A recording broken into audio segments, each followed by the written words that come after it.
오늘은 요한복음 5장 1절에서 15절 말씀을 묵상합니다. 유대인의 명절에 예수님은 예루살렘으로 올라가셨습니다. 그리고 곧장 베데스다 연못에서 최고참 병자를 찾아가셨습니다.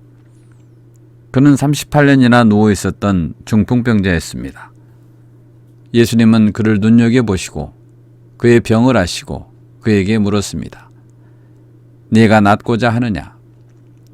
그는 희망이란 단어를 잊은 지 오래였습니다.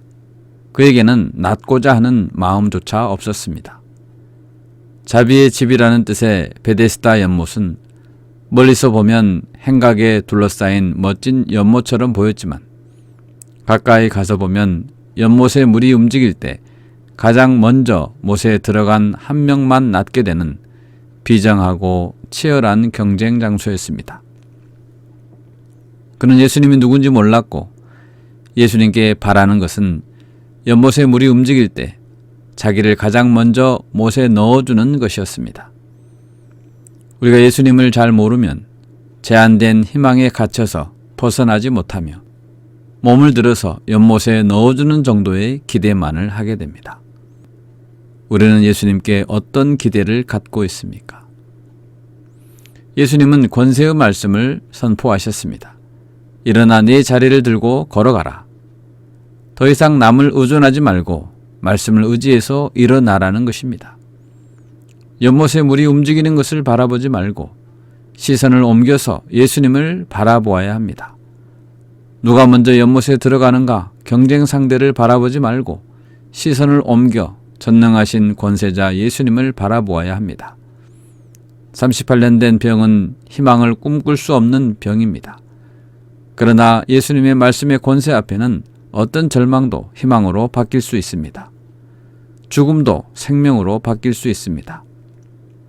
율법적인 유대인들은 38년 된 병자의 오랜 아픔과 병 나음의 감격에 공감하지 못했습니다. 진정한 자비의 집의 주인이신 예수님의 따스한 시선, 그리고 전능한 권세자의 권세를 깨닫지 못했습니다. 그들은 안식일인데 네가 자리를 들고 가는 것이 옳지 않다라고 규정을 내세울 것이 아니라 나음을 입은 병자와 함께 기뻐하고 예수님 앞에 찾아와 엎드리고 회개해야 했습니다.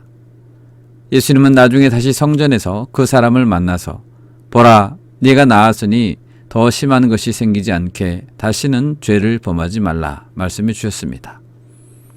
병에서 나음을 입은 것도 중요하지만 이후의 삶에서 죄를 멀리하는 삶을 살도록 새로운 인생의 방향을 제시하여 주셨습니다.